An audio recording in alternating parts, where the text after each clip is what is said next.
শুধু যা কিছু আল্লাহর জন্য করা হয় তাই কাজে লাগে। আল্লাহ সুবহানাহু ওয়া তাআলার জন্য যা করা হয় শুধু সেদিন সময়কে কাজে লাগায়।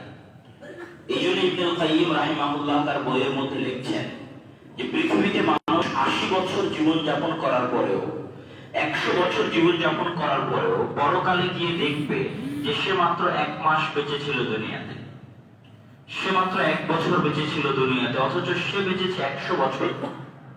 কেন? তার জীবনের সব সৎ আমল একত্রিত করে ১ মাসের সমান হয়নি। সুতরাং ৮০ বছর জীবন যাপন করার পরও আসলে বাস্তবে সে মাত্র ১ মাস জীবন যাপন করেছে। তাহলে সময় হচ্ছে মানুষের জীবন। আমাদের যখন থেকে জন্ম হয়েছে এবং আমরা যখন থেকে মৃত্যুবরণ করব, এই সময়টুকু আল্লাহ আমাদের দিয়েছে। এই সময় আমরা রাজশাহীতেও বসবাস করতে পারি, এই সময় আমরা ঢাকাতেও বসবাস করতে পারি, আমেরিকা লন্ডনেও বসবাস করতে পারি।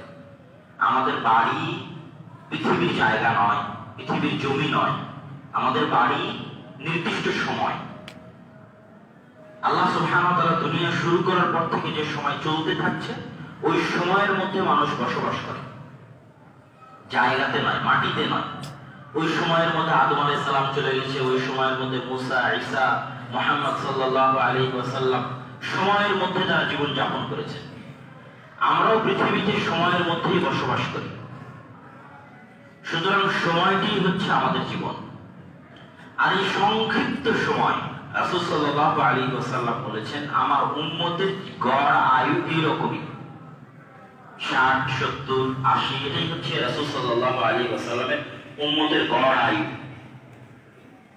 তো সারা পৃথিবীতে বর্তমান মানুষ এই আয়ুতেই জীবন যাপন করছে। তো এই সংক্ষিপ্ত সময় পরিকল্পনা যদি মানুষ সঠিকভাবে না গ্রহণ করে, তো জীবনের সফলতার মুখ দেখা অনেক কঠিন। এই জন্য সংক্ষিপ্ত সময় পরিকল্পনা হতে হয় অনেক পরিচ্ছন্ন, অনেক স্পষ্ট, অনেক সুচিন্তিত, অনেক পরিকল্পিত। তো আপনি আপনার সন্তানকে, আমি অনুরোধ করবো যে বাইরে যারা মাইকে আওয়াজ করতেছে, কেউ উঠে গিয়ে জুমার সালাত চলা অবস্থায় মাইকে কথা বলতে নিষেধ করেন। পিছন থেকে কোনো দায়িত্বশীল যদি থাকেন তো উঠে গিয়ে মাইকে যারা কথা বলতেছে তাদেরকে মাইকে জুমার সালাত চলা অবস্থায় কথা বলতে নিষেধ করেন। তো মানুষের সময় অনেক সংক্ষিপ্ত, পরিকল্পনা নিতে হয় সুচিন্তিত।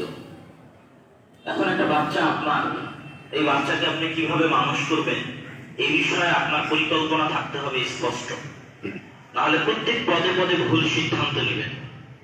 এরকম বহু ভুল সিদ্ধান্ত আমি আমার জীবনে দেখেছি। আমার একজন ক্লাসমেটের ঘটনা আমি বলি মাঝে মধ্যেই, যে সে ক্লাস 8 থেকে পড়াশোনা শেষ করে এসে মাদ্রাসায় ভর্তি হয়েছে ক্লাস 5-এ। তাহলে যদি মাদ্রাসাতেই পড়া লাগতো তাহলে আগেই ভাবা লাগতো। ক্লাস 8 পর্যন্ত পড়ার পরে 3 বছর নষ্ট করে আবার মাদ্রাসায় এসে ক্লাস 5-এ ভর্তি হওয়া, তারপরে আবার এসএসসি, এইচএসসি, দাখিল আলিম দিয়ে সে আবার চলে গেছে জেনারেল লাইনে। তাহলে যদি জেনারেল লাইনেই যাওয়ার ইচ্ছা ছিল তাহলে সেভাবেই সিদ্ধান্ত নিতে হতো, পরিকল্পনা সেভাবেই সাজাতে হতো। তো সিদ্ধান্তের ক্ষেত্রে পিতামাতাকে হতে হবে অনেক সচেতন, যাতে আপনার সিদ্ধান্তহীনতার কারণে আপনার সন্তানের জীবন এবং সময় নষ্ট না হয়। আপনি আসলে তাকে কি বানাতে চান এবং সে কি হতে চায় যে স্পষ্ট হতে হবে। হ্যাঁ, আমাদের এই মাদ্রাসাগুলোতে, জামিয়া সালাফিয়ার মতো যে মাদ্রাসাগুলো আছে, এই মাদ্রাসাগুলোতে ছেলে যদি জেনারেল লাইনেও যেতে চায় তবুও তাকে ক্লাস 10 পর্যন্ত পড়ানো যাবে, কোনো সমস্যা নেই। এই মাদ্রাসাগুলোতে সে ক্লাস 10 পর্যন্ত পড়ে তারপরে সে তার সিদ্ধান্ত নিয়ে সে ডাক্তার হতে চায়, ইঞ্জিনিয়ার হতে চায়, বিজনেসম্যান হতে চায়, সে সিদ্ধান্ত নিতে পারবে। সেই রকম যোগ্যতা এই মাদ্রাসাগুলোতে দেওয়া হয় যে সেখান থেকে ক্লাস 10 পড়ে বের হওয়ার পর আর তার সমবয়সী একটা স্কুলের ছেলের সাথে প্রতিযোগিতায় সে করতে পারবে, প্রতিযোগিতা করার সক্ষমতা সে অর্জন করতে পারবে, এটাই প্রতিষ্ঠানগুলোতে দেওয়া হয়। সুতরাং ক্লাস 10 পর্যন্ত পড়ানো যায়, সিদ্ধান্ত যেটাই হোক, কিন্তু তার সাথে সাথে কিছু কাজ আছে, যে কাজগুলো তখনই আপনি করতে পারবেন যখন আপনার সিদ্ধান্ত ক্লিয়ার থাকবে। সন্তানকে জোর করে আলেম বানানো যায় না। বহু পিতামাতাই সন্তানকে জোরপূর্বক মাদ্রাসায় পাঠান, পরবর্তীতে কোনো ভালো ফল বয়ে আনে না। তো সন্তানকে জোর করে আলেম বানানো যায় না। সন্তানের মধ্যে আলেম হওয়ার আগ্রহ তৈরি করতে হবে। আর আলেম হওয়ার আগ্রহ তৈরি একদিনে করা সম্ভব নয়। বাড়ির পরিবেশ তার মধ্যে আলেম হওয়ার আগ্রহ তৈরি করবে। আমি আবারও বলি, সন্তানকে জোর করে আলেম বানানো যাবে না, তার মধ্যে আলেম হওয়ার আগ্রহ তৈরি করতে হবে। আর আলেম হওয়ার আগ্রহ একদিনে তৈরি করা সম্ভব নয়। আলেম হওয়ার আগ্রহ বাড়ির পরিবেশে তৈরি হবে। তার মা, আপনি, পরিবার পরিজন, জন্মের পর থেকে নিয়ে সার্বিক পরিবেশ সবকিছুতেই সে বুঝতে শিখবে যে সে আলেম হতে চায় না। আর একজন মানুষকে সঠিক মানুষ রূপে কোন প্রতিষ্ঠান গড়ে তুলতে পারে না। কোন প্রতিষ্ঠান, কোন বিশ্ববিদ্যালয় একজন মানুষকে সঠিক মানুষ রূপে গড়ে তুলতে পারে না। প্রতিষ্ঠান, বিশ্ববিদ্যালয় রাস্তা দেখায় মাত্র, পথ প্রদর্শন করে মাত্র। সেই পথে যাওয়া, চলা এবং চালানোর দায়িত্ব আপনাদের এবং ওই সন্তানের। প্রতিষ্ঠান পথ দেখালো, সে চললো না, সে কিন্তু মানুষ হবে না। মদিনা বিশ্ববিদ্যালয় থেকে এরকম হাজারো পড়ে আসা ফারিজিন আছে যারা দেখবেন যে হয়তো সেরকম যোগ্যতা নাই, এরকম আছে, আমাদেরই জানা আছে। কি জন্য নাই? মদিনা বিশ্ববিদ্যালয় তাকে রাস্তা দেখিয়েছে, ভালো টিচার দিয়েছে, কিন্তু বয়স হয়ে গেছে, মদিনা বিশ্ববিদ্যালয় তার পিটিয়ে পড়াবে না। তাকে রাস্তা দিয়েছে, বই দিয়েছে, থাকার ব্যবস্থা দিয়েছে, মসজিদ দিয়েছে, লাইব্রেরি দিয়েছে, কম্পিউটার দিয়েছে, টিচার দিয়েছে। তারপর যদি সে না পড়ে, তাহলে কি সে আলেম হবে? মদিনা বিশ্ববিদ্যালয়ে গেলেই আলেম হবে? হবে না। আরেকজন জামিয়া সালাফিয়াতে না পড়েও, মদিনা বিশ্ববিদ্যালয়ে না গিয়েও তাদের চাইতে ভালো আলেম হতে পারে, নিজের চেষ্টার বদৌলতে। তো বাড়ির পরিবেশ কিরকম হতে হবে? আমি আদর্শ পরিবার বক্তব্যে দীর্ঘ আলোচনা করেছি যে বিবাহ থেকে শুরু হতে হবে ঠিকভাবে। বিবাহ হতে হবে সুন্নাত পদ্ধতি অনুযায়ী। হারাম সম্পর্কে বিবাহ হওয়া যাবে না। বিবাহে যত অনৈতিক কৃষ্টি, কালচার, কুসংস্কার আছে সেগুলো লালিত পালিত হওয়া যাবে না। কেননা পরিবার বিবাহ দিয়ে শুরু হয়। বিবাহকে হতে হবে সুন্নাত পদ্ধতি অনুযায়ী পবিত্র। স্ত্রীকে হতে হবে তাকওয়াবান, পরহেজগার। রাসূল সাল্লাল্লাহু আলাইহি ওয়াসাল্লাম বলেছেন, আদ-দুনিয়া কুল্লুহা মাতা, পৃথিবীর সবকিছুই সম্পদ। ওয়া খায়রু মাতা'iহা আল-মারআ আস-সালিহা, আর পৃথিবীর সর্বশ্রেষ্ঠ সম্পদ হচ্ছে সৎ, সতী নারী, পরহেজগার নারী। কেননা মায়ের সাথে সন্তানের সম্পর্ক চিরন্তন, চিরস্থায়ী। মায়ের পেটে সে লালিত পালিত হয় 10 মাস 10 দিন। মায়ের দুধ সে খায়। এই মায়ের পেটে থাকা 10 মাস 10 দিন, 2.5 বছর মায়ের দুধ, এই প্রতিটা ফোঁটা তারপর প্রতিক্রিয়া করবে, তারপর কাজ করবে, প্রভাব সে গ্রহণ করবে। মা যখন 10 মাস 10 দিন গর্ভে ছিল, তখন মা যদি ঠিক মতো সালাত আদায় না করে, সারাদিন হিন্দি সিরিয়াল নিয়ে বসে থাকে, গীবত তহমতে ব্যস্ত থাকে, এই প্রত্যেকটা খারাপ কাজের প্রভাব ওই সন্তানের উপর পড়বে। মা যখন দুধ খাওয়ায়, তখন যদি বিসমিল্লাহ না বলে দুধ খাওয়ায়, বিসমিল্লাহ না বলে সূরা নাস ফালাক ইখলাস করে ফু দেওয়ার অভ্যাস না গড়ে তোলে, কোরআন তেলাওয়াতের অভ্যাস না গড়ে তোলে, 5 ওয়াক্ত সালাত আদায়ের অভ্যাস না গড়ে তোলে, তো প্রত্যেকটা অন্যায় কাজের প্রভাব সন্তানের উপর পড়বে। আর প্রত্যেকটা মায়ের ভালো কাজের প্রভাব সন্তানের উপর পড়বে। এই জন্য মায়ের ভালো হওয়া সবচেয়ে জরুরি। এই জন্য বিবাহ করার সময় নিজের আবেগকে নিয়ন্ত্রণ করতে হবে। আবেগী হয়ে বিবাহ করা যাবে না। অন্তত বিবাহ আবেগী হয়ে করা যাবে না। আবেগ মানে অমুককে আমার ভালো লাগে, আমি অমুককে বিয়ে করবোই। বিবাহের ক্ষেত্রে আবেগ কাজে লাগানো যাবে না। বিবাহের ক্ষেত্রে কাজে লাগাতে হবে আমার পরবর্তী উত্তরসূরি বংশধর, তাদের জন্য এই মা পারফেক্ট কিনা,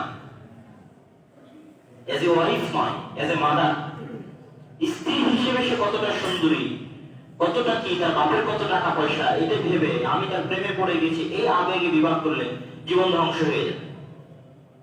বিবাহ করার সময় বিবেককে কাজে লাগাতে হবে, সেটা হচ্ছে সে আমার সন্তান সন্ততি মা হওয়ার যোগ্য কিনা, এই কথা মাথায় রেখে বিবাহ করতে হবে। স্ত্রী ভেবে, প্রেমিকা ভেবে বিবাহ করলে কাজ হবে না জীবনে। পথে বসতে হবে পরিবার নিয়ে।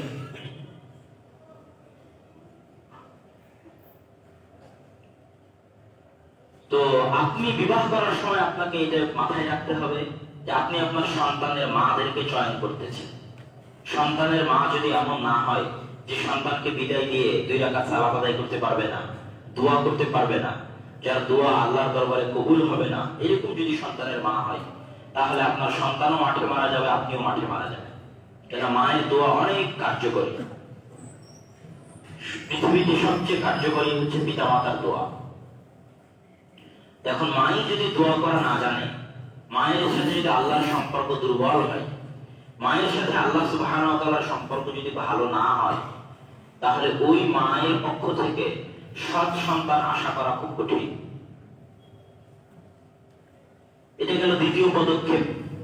বিবাহের পরে বাড়িতে সার্বিক পর্দার ব্যবস্থা, ইসলামের যাবতীয় হুকুম আহকাম মানার ব্যবস্থা, যেটা আব্দুর রাজ্জাক বিন ইউসুফ আপনাদের শ্রদ্ধেয় শাইখ বহু বক্তব্যে বলেছে।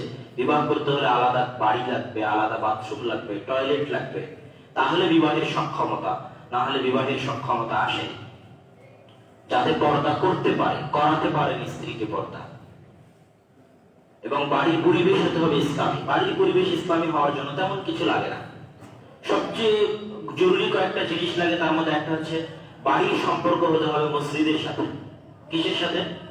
মসজিদের সাথে। ছেলে মেয়ে স্ত্রী পুত্র সবার সম্পর্ক হবে মসজিদের সাথে, মসজিদের খাদেম। ইব্রাহিম আর ইসমাইল আলাইহিস সালাতু ওয়াস সালাম ফ্যান পরিষ্কার করবে, লাইট পরিষ্কার করবে, ঝাড়ু দিবে, এটা তোমাদের কাজ।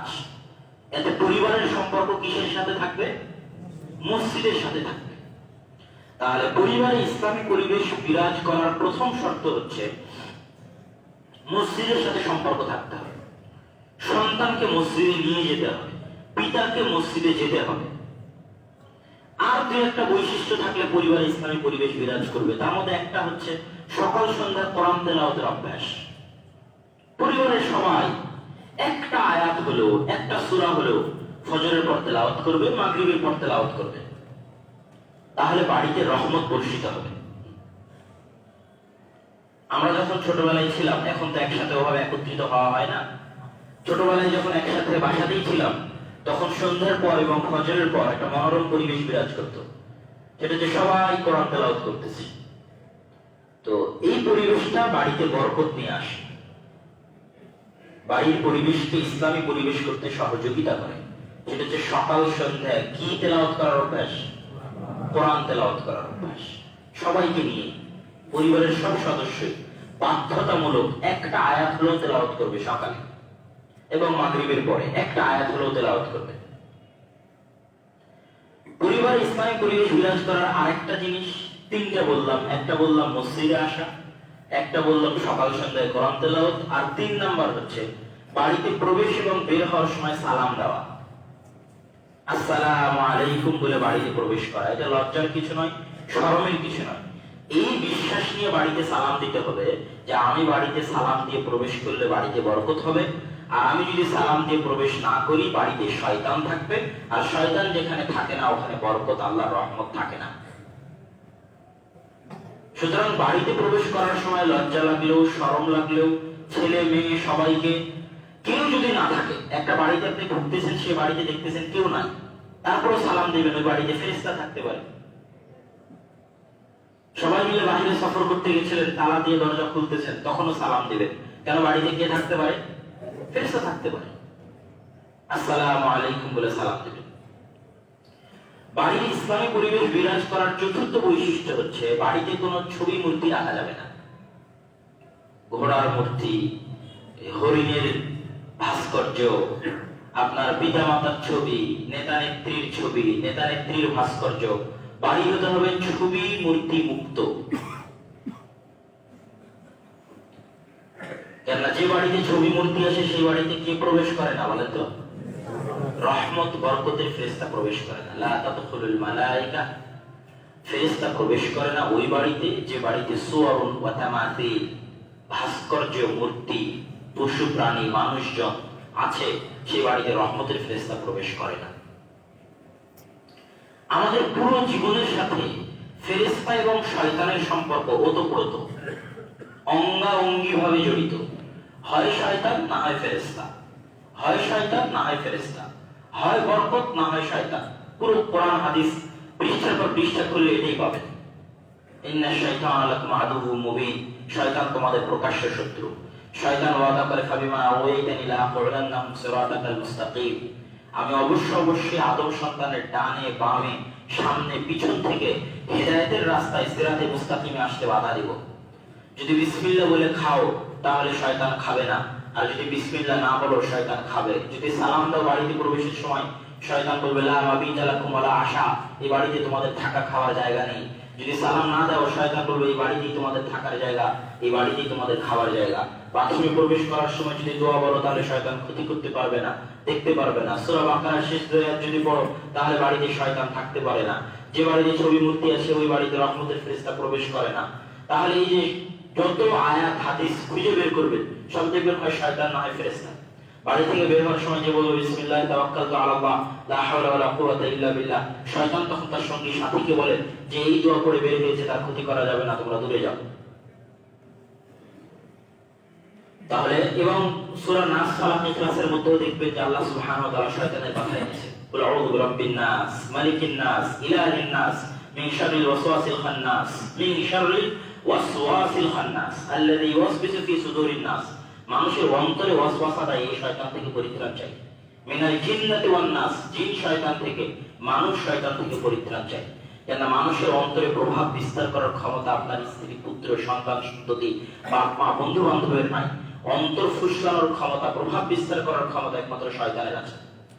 আর শয়তান বাস্তব, শয়তান এবং ফেরেশতা হচ্ছে বাস্তব, কাল্পনিক কোনো চরিত্র নয়। সুতরাং বাড়িতে যদি আমরা ইসলামী পরিবেশ বজায় রাখতে চাই তাহলে বাড়ির সম্পর্ক হতে হবে মসজিদের সাথে। বাড়িতে সকাল সন্ধ্যা কোরআন তেলাওয়াত হতে হবে। বাড়িতে সালাম দিয়ে বের হওয়া, সালাম দিয়ে প্রবেশ করার অভ্যাস থাকতে হবে। এবং 4 নম্বরে হচ্ছে কি বললাম, ভুলে গেছেন?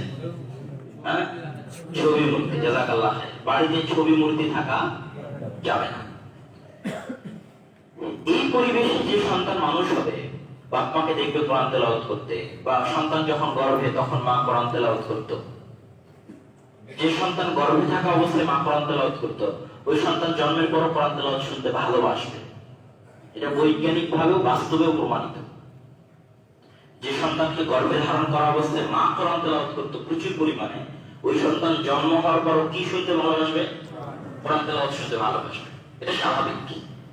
আর যদি এই জিনিসগুলো না ঘটে তাহলে ওই সন্তানকে আলেম বানানো, দ্বীনের লাইনে নিয়ে আসা অসম্ভবটা নয়। ইল্লা মান রাহিমা রাব্বি, আল্লাহ যদি দয়া করে সবই সম্ভব, কিন্তু গতানুগতিক পদ্ধতিতে সম্ভব নয়, অনেক কঠিন, অনেক রিস্কি। এবার সন্তান যখন ধীরে ধীরে বড় হচ্ছে এই পরিবেশে, বাড়ির এই পরিবেশে, তার বয়স যখন 5 বছর 7 বছর, তখন রাসূল সাল্লাল্লাহু আলাইহি ওয়াসাল্লামের কিছু বিধান আছে। মুরু আওলাদাকুম বিসসালাত, তোমরা তোমাদের সন্তানদেরকে সালাতের আদেশ দাও যখন বয়স 7, আর সালাতের জন্য পিটাও যখন তাদের বয়স 10। সন্তানকে পিটানো যায়, পিটাতে হয়। এবং এই সন্তান যখন 5-10 বছর বয়স হতে থাকবে তখন সে পিতা এবং মাতার ব্যক্তিত্ব দ্বারা প্রভাবিত হবে, পিতা এবং মাতার পার্সোনালিটি দ্বারা প্রভাবিত হবে। এখন পিতা মাতা যদি ফাতরা ব্যক্তিত্বের হয়, 3 নম্বর শ্রেণীর ব্যক্তিত্বের হয়, তাহলে সন্তান, বললাম না আল্লাহ চাইলে হিদায়াতের রাস্তায় আসতে পারে, সেটা পরের কথা, কিন্তু গতানুগতিক গতিতে কাজ করবে না। পিতা মাতা ব্যক্তিত্বহীন মানে, ধরেন পিতাই সকালে ফজরে ঘুম থেকে উঠে না, পিতাই বিড়ি সিগারেট খায়, তাহলে সন্তানকে কি নিষেধ করবে? তার মানে তার মধ্যে কোনো ব্যক্তিত্ব নাই। তার কথা তার সন্তান শুনবে না, কখনোই শুনবে না। মানুষ যাকে দেখে অনুপ্রাণিত হয় সে হচ্ছে প্রভাব বিস্তারকারী ব্যক্তিত্ব। যাকে দেখে মানুষ অনুপ্রাণিত হয় যে আমি যদি তার মতো হতে পারতাম, তাহলে মানুষ তার কাছে ছোট হয়ে যায়। পিতাকে সবসময় হতে হবে নায়ক, যাকে দেখে সন্তান সবসময় চাইবে আমি যদি আমার বাপের মতো হতে পারতাম। জ্ঞানী পরিমাণে না হোক, ন্যায় পরায়ণতায়, সততায়, তাকওয়ায়, পরেজগারিতায়। সন্তান চাইবে আমি যদি আমার বাপের মতো হতে পারতাম। আপনি যদি ভালো থাকেন আর আপনার সন্তান যদি খারাপ হয়, তবুও আপনি তাকে নিয়ন্ত্রণ করতে পারবেন, কন্ট্রোল করতে পারবেন। তার কাছে আপনার নত হওয়া লাগবে না, ছোট হওয়া লাগবে না। কোনো না কোনো একদিন সে আফসোস করবে আমার পিতা ভালো ছিল। কিন্তু আপনি নিজেই যদি ব্যক্তিত্বহীন হয়ে যান, আপনি ছাত্রা লেভেলের হয়ে যান, 3 নম্বর শ্রেণীর হয়ে যান, তাহলে আপনার সন্তানকে আপনি নিয়ন্ত্রণ করতে পারবেন না। পরিবারে আপনার ব্যক্তিত্ব থাকবে না, হাইবা প্রভাব। আপনার সামনে প্রকাশ্যে কোনো খারাপ কাজ করতে হাইবা থাকতে হবে, প্রভাব থাকতে হবে পরিবারে। যে আপনি বাড়িতে ঢুকলে বাড়ি কাঁপাকাঁপি করে, স্ত্রী পুত্র সন্তান সন্ততি সব। এবং স্বামী স্ত্রীর মধ্যে ভালো সম্পর্ক তখনই থাকে যখন স্বামীও ব্যক্তিত্ববান হয়, স্ত্রীও ব্যক্তিত্ববান হয়। আর স্বামী স্ত্রীর মধ্যে গন্ডগোল তখনই লাগে যখন দুইজনের মধ্যে ব্যক্তিত্ব হারিয়ে যায়, ছোটখাটো বিষয় নিয়ে ঝগড়া লিপ্ত হয়ে যায়। আর দুইজনের মধ্যে যদি ব্যক্তিত্ব থাকে, পরস্পর পরস্পরকে সম্মান করে, শ্রদ্ধার দৃষ্টিতে দেখে, পরস্পর পরস্পরের নীতি নৈতিকতা একজন আরেকজনের কাছে অনুকরণীয় মনে হয়, তখন অন্যরা প্রবলেম সৃষ্টি করার চেষ্টা করলেও স্বামী স্ত্রীর মধ্যে ভালোবাসা বজায় থাকে। দিনে রাতে 100 বার আই লাভ ইউ বলেও সম্পর্ক টিকানো কঠিন আছে যদি ব্যক্তিত্ব এবং ভাড়াত্বে ত্রুটি চলে আসে। তখন কেউ কাউকে মূল্যায়ন করবে না, ও জেনে যাবে ও কত খারাপ, এও জেনে যাবে ও কত খারাপ। তখন কারো কাছে কারো মূল্যায়ন থাকবে না, তখন পরিবারে অশান্তি দেখা দিবে। আর যদি আপনি আপনার ভালোটা ধরে রাখতে পারেন আপনার স্ত্রীর সামনে, এবং স্ত্রী তার ভালোটা ধরে রাখতে পারে তার স্বামীর সামনে, তাহলে পরস্পর পরস্পরকে মূল্যায়ন করবে, সম্মান করবে। পরস্পর পরস্পরের ব্যক্তিত্বের কারণে পরিবারেও সুন্দর পরিবেশ বিরাজ করবে। আমি সারাদিন মোবাইল চালাই, আমার স্ত্রীও সারাদিন মোবাইল চালায়, তাহলে আমরা পরস্পর পরস্পরকে নিষেধ করে কুলাতে পারবো না। তখন আমাদের সন্তানদেরকে আমরা নিয়ন্ত্রণ করতে পারবো না, শুধু গন্ডগোলই হবে। কিন্তু আমি যদি আমার নীতিতে অটল থাকি, আমার স্ত্রী যদি নীতিতে অটল থাকে, পরস্পর পরস্পরকে উপদেশ দিতে পারবো যে তুমি এটা করছো, এটা করা ঠিক হচ্ছে না, আমি এটা করছি, আমার এটা করা ঠিক হচ্ছে না। তখন পরিবার ধীরে ধীরে ধীরে ধীরে সামনে আগাবে, সুন্দরভাবে সামনে আগাবে। এবং পরিবারে এরকম অনুকরণীয় ব্যক্তিত্ব থাকা জরুরি। যেমন আমি আমার নানির বাড়িতে যখন ছিলাম, এখন পর্যন্ত আমার কাছে সবচেয়ে অনুকরণীয় ব্যক্তিত্ব হচ্ছে আমার নানা। আমি আমার নানাকে জুমার দিন কোনোদিনই মসজিদে সবার আগে যাননি, এরকম কোনোদিন ঘটেনি। সকালবেলা ফজরের সালাত আদায় করে এসে পরিষ্কার পরিচ্ছন্ন হয়ে হাতের নখ মচ সবকিছু সাফ টাফ করে, এটা প্রতি শুক্রবারের নিয়ম, সাফ করে মেসওয়াক করে ব্রাশ করে উজু করে 8:30 9টার মধ্যে মসজিদে চলে যাবে। ওনার আগে আমি কোনোদিন কাউকে মসজিদে যেতে দেখিনি। এবং ঝড় বৃষ্টি বন্যা বাদল বাধা বিপত্তি কোনো কিছুই 5 ওয়াক্ত সালাতে মসজিদ থেকে তাকে দূরে রাখতে পারে। তো আমি মাঝে মধ্যে তাকে অনুকরণ করার, মাঝে মধ্যে ভাবি যে কাকে অনুকরণ করা উচিত। তো ছোটবেলাতে আমার মনে কাজ করতো যে ইনি একটু অন্যরকম মানুষ, বেনামাজির হাতের খাবার খেতেন না, এরকম মুরব্বী আগের যুগে অনেক ছিল। তো পরিবারে এরকম ব্যক্তিত্বওয়ালা মানুষ থাকা দরকার যাকে দেখে সন্তান অনুকরণ করবে। পরিবারের সবাই যদি ফাতরা হয়, 3 নম্বর শ্রেণীর হয়, তাহলে সন্তানকে মানুষ করা কঠিন আছে। এটা গেল দ্বিতীয় পয়েন্ট। বিবাহ গেলাম, তারপরে গর্ভে ধারণের পর্ব গেল, তারপরে 5-7 বছর যখন আসবে তখন সন্তান আপনাদেরকে দেখে অনুকরণ করবে। আপনাদের ব্যক্তিত্ব ঠিক থাকতে হবে, আপনাদের ব্যক্তিত্ব অনুকরণীয় হতে হবে, আপনাদের ব্যক্তিত্ব পার্সোনালিটি ভালো হতে হবে, প্রভাব বিস্তারকারী ব্যক্তিত্ব হতে হবে, যেটাকে দেখে সন্তান অনুকরণ করতে চাইবে। এরপর পড়াশোনার লাইনে চলে আসে। সন্তানকে আলেম বানাতে হলে আপনি কিভাবে সন্তানকে পড়াশোনা করাবেন? 1 নাম্বার হিফজ। খুব কম আলেম দুনিয়াতে আছে যারা হাফেজ নন, খুব কম আলেম। হাফেজ ইবনে হাজার আসকালানী, ইবনে তাইমিয়া, ইবনুল কাইয়িম, আরো যারা আগের যুগে চলে গেছে, তাদের অধিকাংশই কোরআনের হাফেজ। তো 98, 97 বা 90% আলেম ওলামা যারা পৃথিবীতে বিখ্যাত, তারা সবাই কিসের হাফেজ? কোরআনের হাফেজ। কোরআনের হাফেজ ছাড়াও আলেম ওলামা আছে, নাই তা বলবো না, আছে। তো সেই ক্ষেত্রে হিফজ করে নেওয়া ভালো, ছোটতে হোক বড় হয়ে হোক। ছোটতে যদি হিফজে দেন তাহলে 2টা জিনিস মাথায় রাখবেন। এখন অনেক স্কুল মাদ্রাসা তৈরি হয়েছে যারা আপনার সন্তানকে ক্লাস 10, ক্লাস 5, ক্লাস 6 পর্যন্ত আলিফ বা তাসা, আরবি, বাংলা, অঙ্ক সবই পড়াবে, আবার তার পাশাপাশি হিফজও করাবে। এটাকে আমি ব্যক্তিগতভাবে মনে করি ধোঁকা। কি জন্য ধোঁকা? কোরআন হিফজ করার অভিজ্ঞতা মুসলিম জাতির আজকের নয়। যে আজকে বিশ স্কুল আসলো, জামিয়া সালাফিয়া আসলো, আব্দুর রাজ্জাক বিন ইউসুফ আসলো, তানজিমুল উলামা মাদ্রাসা আসলো, সবাই আজকে নতুন থিওরি আবিষ্কার করলো যে এই পদ্ধতিতে কোরআন হিফজ করতে হবে, এটা ভালো। কোরআন হিফজ করার অভিজ্ঞতা আজকে 50-60 বছরের নয়। কত বছর থেকে মুসলিম উম্মাহ কোরআন হিফজ করতেছে? 1400 বছর থেকে কোরআন হিফজ করছে। It's a long time experience. এই লং টাইম এক্সপেরিয়েন্সে এটাই প্রমাণিত যে হিফজ করার সময় অন্য কিছু রাখতে হয় না। হিফজ করার সময় অন্য কিছু রাখতে হয় না, তাহলে হিফজটা মজবুত হয়, পাক্কা হয়, ভালো হয়। সর্বোচ্চ কিছু দোয়া রাখা যেতে পারে, দোয়া মুখস্থ করা রিলেটেড কিছু রাখা যেতে পারে। তো হিফজে যখন দিবেন তখন অবশ্যই এই ধোঁকা থেকে বেঁচে থাকার চেষ্টা করবেন। হিফজের সময় অন্য কিছু রাখতে হয় না। 2 নম্বর, হিফজের সময় মাদ্রাসা গুরুত্বপূর্ণ নয়, টিচার গুরুত্বপূর্ণ। হিফজের ক্ষেত্রে মাদ্রাসা গুরুত্বপূর্ণ নয়, টিচার গুরুত্বপূর্ণ। ক্লাস লেভেলে মাদ্রাসা গুরুত্বপূর্ণ। কেন? ক্লাস লেভেলে 8টা ঘন্টা হয়, 8টা ঘন্টাতেই ভালো শিক্ষক পাঠানোর ক্ষমতা মাদ্রাসায় থাকতে পারে। ওই ক্ষেত্রে মাদ্রাসা গুনতে হবে কোন মাদ্রাসা ভালো। ও জামিয়া সালাফিয়া ভালো, তাহলে জামিয়া সালাফিয়া দিই। কিন্তু হিফজের ক্ষেত্রে সেই হিফজ করবে একজনের কাছে। কথা কি বুঝতে পারছেন? এই জন্য টিচার গুরুত্বপূর্ণ। এবার 2 নম্বর পয়েন্টে হিফজের ক্ষেত্রে টিচার যদি একবার ভালো পেয়ে যান তাহলে মাদ্রাসার টিচার চেঞ্জ করতে হয় না। হিফজের ক্ষেত্রে টিচার এবং মাদ্রাসা ভালো পেয়ে গেলে চেঞ্জ করতে হয় না।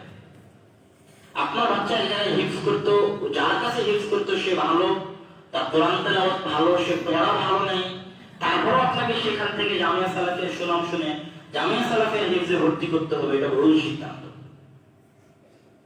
ও 10 পারা যার কাছে হিফজ করেছে পুরো কোরআন তার কাছেই কমপ্লিট করা। 3য় পয়েন্ট, হিফজ শেষ হওয়ার পরে শুনানি গুরুত্বপূর্ণ। শুনানিকে অবহেলা করা উচিত নয়।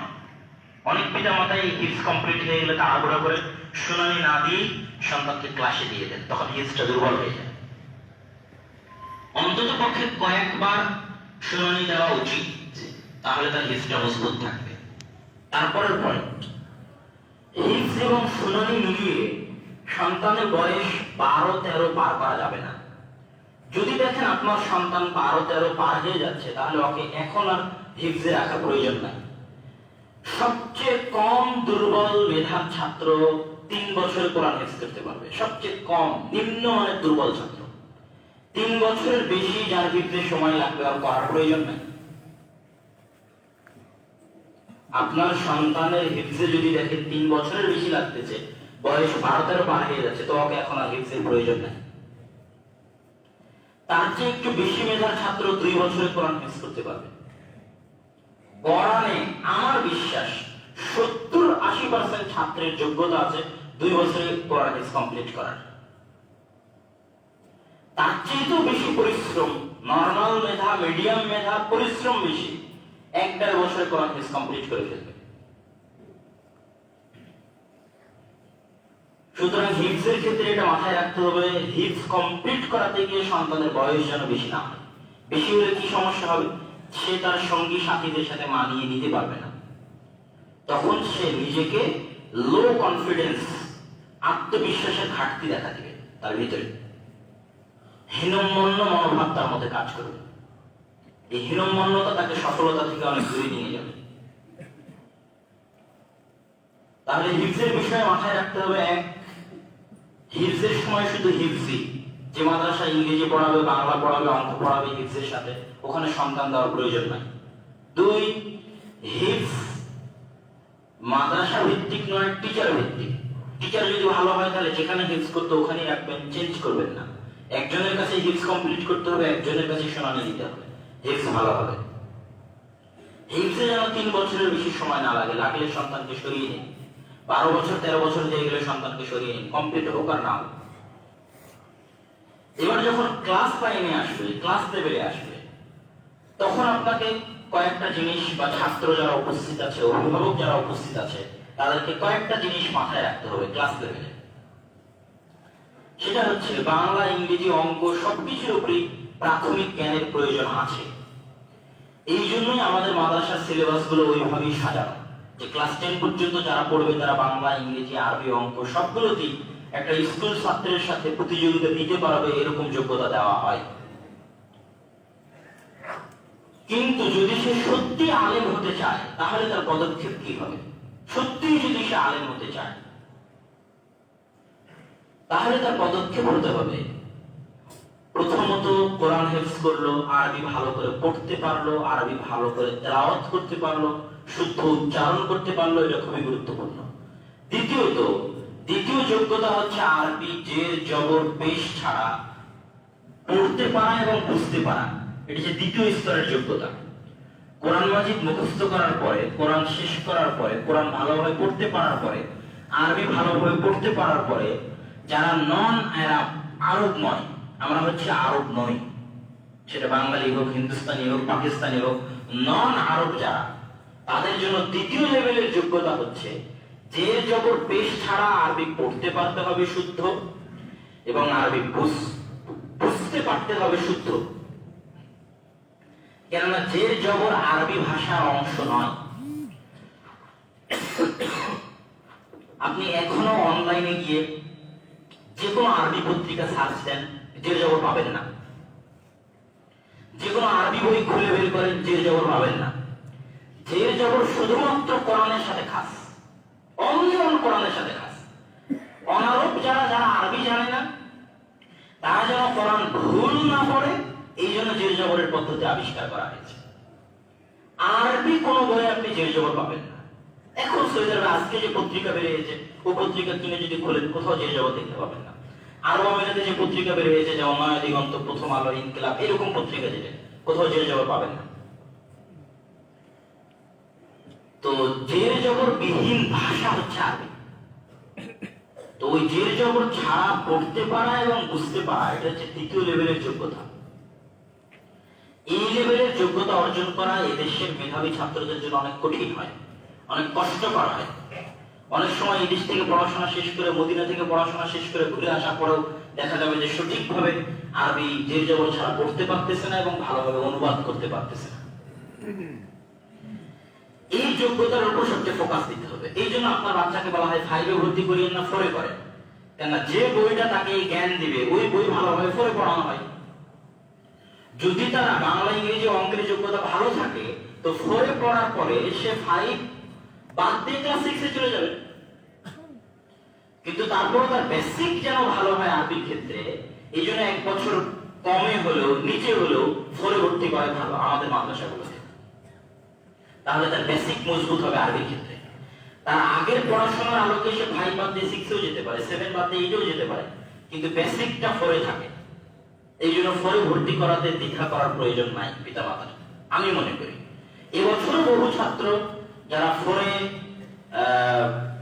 বিভিন্ন স্কুল থেকে এসে 4-এ ভর্তি হয়েছিল গত বছর, তারা ভালো রেজাল্ট করে এখন 5 বাদ দিয়ে ক্লাস 6-এ চলে যাচ্ছে। এই যোগ্যতাটা অর্জন হওয়ার পরের যেটা লেভেল, সেই লেভেলটা আমাদের দেশে নাই বললেই চলে। আছে কিছু টুটা ফাটা, হালকা পাতলা, কিন্তু আমরা ওই লেভেলটার উত্থান ঘটাতে চাই ইনশাআল্লাহ, যদি আল্লাহ তৌফিক দেয়। সেই লেভেলটা হচ্ছে যে সে ইসলামের জ্ঞানের যতগুলো শাখা প্রশাখা আছে, উসুলে হাদিস, উসুলে ফিকহ, বালাগা, মানতিক, নাহু, সরফ, উসুলুত তাফসীর, তাফসীর, হাদিস, হাদিসের ব্যাখ্যা, ফিকহ, উসুল আল ফিকহ, এই যে ইসলামের জ্ঞানের যতগুলো শাখা প্রশাখা আছে, উলুমুল কোরআন, এই শাখা প্রশাখাগুলোর গভীর চর্চা,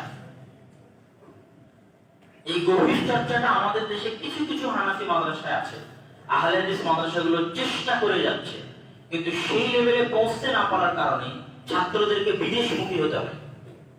যে আমাকে সৌদি আরব যাওয়া লাগবে, বা একটা সময় ছিল আমাকে ইন্ডিয়া, পাকিস্তান যাওয়া লাগবে। কেন ইন্ডিয়া, পাকিস্তানের মাদ্রাসাগুলো এই লেভেলে অনেক ভালো কাজ আছে, উচ্চতর জ্ঞানের লেভেলে।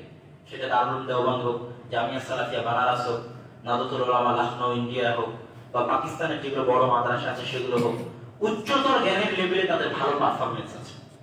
বা সৌদি আরবের যে বিশ্ববিদ্যালয়গুলো, কেন সরকারিভাবে অর্থনৈতিক অনেক সাপোর্ট থাকায় মাস্টার্স পিএইচডি কোরআন এবং হাদিসের সাবজেক্টের উপর, এটা অনেক অন্যরকম ব্যাপার। তো ওই পর্যায়ের জ্ঞানের লেভেলটা এই দেশে তৈরি করা অনেক কঠিন, কয়েকটা কারণে কঠিন। তার এক নম্বর হচ্ছে অর্থনৈতিক সংকট, সরকারি সাপোর্ট আপনি পাবেন না। সরকার যেগুলো নামকাওয়াস্তে ইসলাম বিশ্ববিদ্যালয় বানিয়েছে ওগুলো ওইভাবে মনোযোগ দিয়ে সেগুলোর পিছনে সময় ব্যয় করা হয় না, সঠিক রাস্তায় সেগুলোকে এগিয়ে নিয়ে যাওয়া হয় না। এগুলোর জন্য অর্থের প্রয়োজন, বিশাল লাইব্রেরির প্রয়োজন, অনেক যোগ্য টিচার প্রয়োজন যারা বাহির থেকে এসে এই দেশে পড়াবে। তাহলে তখন এই দেশটা হবে জ্ঞানের উর্বর ভূমি। বাংলাদেশ কিন্তু এখনো জ্ঞানের জগতে নিজের নাম লেখাতে পারে, কিন্তু ভারত পাকিস্তান জ্ঞানের জগতে তাদের নাম আছে। সৌদি আরবে গিয়ে আপনি লাইব্রেরিগুলোতে বসবেন, এই হাদিসের এই গ্রন্থটা কোথায় প্রথম প্রকাশ হয়েছে দেখবেন, আউয়াল তাবা ফিল হিন্দ, হিন্দে প্রথম প্রকাশ হয়েছে ভারতে। কোথায় প্রথম প্রকাশ হয়েছে? পাকিস্তানে। এটার ব্যাখ্যা আরবিতে কে করেছে? পাকিস্তানি করেছে। হাদিসের এই গবেষণাটা কোথায় হচ্ছে? পাকিস্তানে। এই গবেষণাটা কোথায় হচ্ছে? ভারতে। কিন্তু আহলে হাদিস হানাফি নির্বিশেষে বাংলাদেশ এখনো জ্ঞানের সেই উর্বর ভূমি হতে পারেনি যে বাংলাদেশের নাম বহির্বিশ্বগুলোতে নেওয়া হবে জ্ঞানের জগতে, ইসলামী জ্ঞানের জগতে। এটা অনেক রিস্ক, এটা করা অনেক কঠিন। তো পরের লেভেলে পৌঁছার জন্য সন্তান সন্ততিদেরকে এখন পর্যন্ত বাহিরমুখী হওয়াই উচিত। এবং ছাত্রদের প্রতি আমার একটা উপদেশ থাকবে, উপমহাদেশে জ্ঞান পরিপূর্ণ হবে না ইন্ডিয়া পাকিস্তানে না পড়া পর্যন্ত। একটু হলো নাকস থাকবে। এইটা যারা ইন্ডিয়া পাকিস্তানে গিয়ে সৌদি আরব গেছে তারা ভালো বলতে পারবে, এরকম যাদের অভিজ্ঞতা আছে। এটা কি জন্য? পাক ভারতের মানুষের মাইন্ড সেটআপ, আকীদা, বিশ্বাস, সমাজ, সংস্কৃতি একই রকম। দেশ ভাগের আগে তাদের উঠা বসা, ইতিহাস, ঐতিহ্য সব ওতপ্রোতভাবে জড়িত। এই অঞ্চলের একটা বিশাল অংশের মানুষ উর্দুতে কথা বলে এবং আরবিতে যেমন জ্ঞানের খিদমত হয়েছে, তার সেকেন্ড স্তর যদি ধরা হয় যে আর কোন ভাষায় আরবির মতো আর কোন ভাষায় সবচেয়ে বেশি জ্ঞানের খিদমত হয়েছে, তাহলে উর্দু ভাষায় আসবে দ্বিতীয় নাম্বার। যেখানে এমন বিশাল বিশাল গ্রন্থ লেখা হয়েছে উর্দুতে যে জ্ঞানগুলো হয়তো আরবি বইয়ে পাওয়া যাবে না। এটা উর্দুর সাথে ঘটেছে ভারত এবং পাকিস্তানের আলেম ওলামার পরিশ্রমের ফলে। তো এই জন্য জ্ঞান অর্জন করার পর ইন্ডিয়া পাকিস্তানের জ্ঞানের স্বাদ গ্রহণ করা, এটা যে কেউ যারা পাক ভারত উপমহাদেশে খুব বড় পর্যায়ের আলেম হতে চাইবে তাদের জন্য জরুরি। তারপরে আবার সেটার জন্য সৌদি আরব, কুয়েত, কাতার, বাহরাইনে যেগুলো ভালো বিশ্ববিদ্যালয় সেগুলো থেকে পড়াশোনা করা, ওটাও একটা রাস্তা। তো সর্বোপরি জ্ঞানের ক্ষেত্রে এটা গেল, আমি চলার রাস্তা বলে দিলাম। আর এই চলার রাস্তার পাশাপাশি যেটা সবচেয়ে জরুরি, কয়েকটা জিনিস সবচেয়ে জরুরি, তার মধ্যে একটা হচ্ছে পরিশ্রম, দীর্ঘ পরিশ্রম। কেননা জ্ঞান তার কাছে আসে না যে অলস, লা ইয়ানালুল ইলম বিরাহাতিল জিসম, শরীরকে আরাম দিয়ে জ্ঞান অর্জন করা সম্ভব নয়। আর যদি জ্ঞানকে একজন মানুষ তার সবকিছু দিয়ে দেয়, তার টাকা পয়সা, ধন দৌলত, সময়, সম্পত্তি সবকিছু যদি জ্ঞানকে দিয়ে দেয়, তাহলে জ্ঞান তাকে সামান্য কিছু দেয়। ইয়াহইয়া বিন মাঈন তার পিতা তার জন্য কয়েক লক্ষ দিনার রেখে গেছিলেন। তিনি ওই কয়েক লক্ষ দিনার পুরোটাই জ্ঞানের পিছনে ব্যয় করেছেন, বই কিনতে, উস্তাদের কাছে যেতে, সফর করতে ব্যয় করেছেন। এমনকি টাকা শেষ হতে হতে তার কাছে নিজের স্যান্ডেল, নিজের কাপড় কেনার মতো টাকা অবশিষ্ট ছিল না। তো মানুষ জ্ঞানের পিছনে তখনই সামনে এগিয়ে যাবে যখন কঠোর ও কঠিন পরিশ্রম থাকবে, মাদ্রাসা যেটাই হোক। এবং সন্তানকে সবসময় 18 বছর বয়স হওয়ার আগ পর্যন্ত মোবাইল থেকে দূরে রাখতে হবে। 17-18 একটা লেভেলে পৌঁছার আগ পর্যন্ত মোবাইল থেকে দূরে রাখতে হবে। এই ক্ষেত্রে যদি আপনি অলসতা দেখান, সন্তানের প্রতি ভালোবাসা দেখান, তাহলে আপনি সন্তানকে মানুষ করতে পারবেন না। এই ক্ষেত্রে চরম ও পরম পর্যায়ের কঠোর হতে হবে, কঠোর হস্তে দমন করতে হবে। এবং বাড়িতে বন্ধু বান্ধবের ক্ষেত্রে নিয়ম বজায় থাকতে হবে। মাদ্রাসা থেকে ছুটিতে বাড়িতে গেল তার মানে কোনো নিয়ম মানবেন এটা না। বন্ধু বান্ধবের বা এখন বাড়িতে আছে, বন্ধু বান্ধবের ক্ষেত্রে নিয়ম থাকতে হবে। সেটা যে মাগরিবের পরে বাড়ির বাইরে থাকা যাবে না, মাগরিবের আগে বাড়িতে আসতেই হবে। এই নিয়ম অনেক পরিবারে আছে, আপনাদের পরিবারে না থাকলে এটা কঠোরভাবে বাস্তবায়ন করতে হবে। সন্তান যত বড়ই হোক, মাগরিবের আগে বাসায় চলে আসতে হবে। সন্তান কাদের সাথে উঠা বসা করতেছে, কাদের সাথে ঘুরতেছে, এটা আপনাকে পর্যবেক্ষণ করতে হবে। কেন সৎ সঙ্গে সর্ববাস, অসৎ সঙ্গে সর্বনাশ। যার সঙ্গে সে সব সময়টা কাটায় সে তা দ্বারা প্রভাবিত হবেই। তো আল্লাহ সুবহানাহু ওয়া তাআলা, এবং আরেকটা জিনিস ছুটে গেছে, সন্তানকে মাদ্রাসায় দিয়ে যাওয়ার পর আপনি ভুলে গেলেন, তা হলো না। সন্তানকে মাদ্রাসায় দেওয়ার পর আপনার দোয়া থাকতে হবে সন্তানের জন্য, আড়ালের দোয়া, হাত তুলে আল্লাহর দরবারে দোয়া, ক্রন্দ, কাঁদা। এই দোয়া তাকে সঠিক রাস্তায় নিয়ে যাবে, সঠিক পথ দেখাবে, এবং তার জন্য কল্যাণকর যে সিদ্ধান্তগুলো সেগুলো আল্লাহ সুবহানাহু ওয়া তাআলা তার জন্য করিয়ে দেবেন। এই জন্য পিতা মাতা যদি দোয়ায় কমতি করে তাহলে সন্তান মানুষ হতে পারবে না। আর আরেকটা জিনিস মাথায় রাখতে হবে, সেটা হচ্ছে সবর। জ্ঞান সবর ছাড়া হয় না। সবর দুই প্রকার, বিপদ আপদে ধৈর্য ধারণ এবং ভালো কাজের উপর ধৈর্য ধারণ। আজকে আমি একটা ভালো কাজ করলাম, তো এই ভালো কাজ প্রতিদিনই যেন করতে পারি, এটার নাম সবর। সবর না থাকলে প্রতিদিন কোরআন তেলাওয়াত করা যায় না, সবর না থাকলে 5 ওয়াক্ত সালাত জামাতে আদায় করা যায় না, এটা সবর। আর ঠিক বিপদ আপদ কষ্টের উপর সবর। ইলমের পথে যে কষ্টগুলো আসবে সেই কষ্টগুলোকে নেকি মনে করতে হবে, যে আল্লাহ সুবহানাহু ওয়া তাআলা এগুলোর বিনিময়ে আমার জন্য নেকি লিখবেন। কিন্তু ওগুলো যদি আমি সবর না করি, ইলমের পথের কষ্ট, তাহলে খুব কম সংখ্যক ছাত্র যারা ইলমের পথের কষ্টকে সবর দিয়ে ধৈর্য ধারণ করে না, পিতা মাতা সবর দিয়ে ধৈর্য ধারণ করতে পারেন না বা বলতে পারেন না, ওই ধরনের খুব কম পর্যায়ের ছাত্র জীবনে মানুষ হতে পারে। আর জামিয়া সালাফিয়ার এখন হচ্ছে টাইম অফ বার্থ, জন্মের সময়, জন্মকালীন সময়। এই জন্মকালীন সময়ে অনেক অগোছালো থাকবে, অনেক কষ্ট থাকবে, ছাত্রদের একাডেমিক ভবন নাই, অনেক সমস্যা থাকবে। এগুলো সব ধৈর্য দিয়ে এগুলোকে ট্যাকেল দিতে হবে।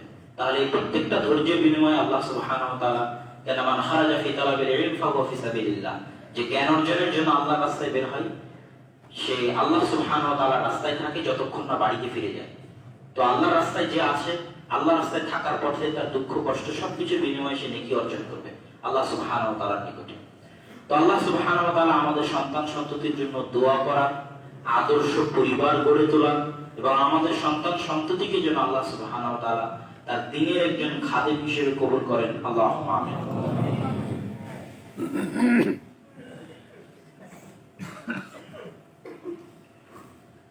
আলহামদুলিল্লাহ ওয়াহদাহু ওয়াসসালাতু ওয়াসসালামু আলা মান লা নাবিয়্যা বা'দাহু।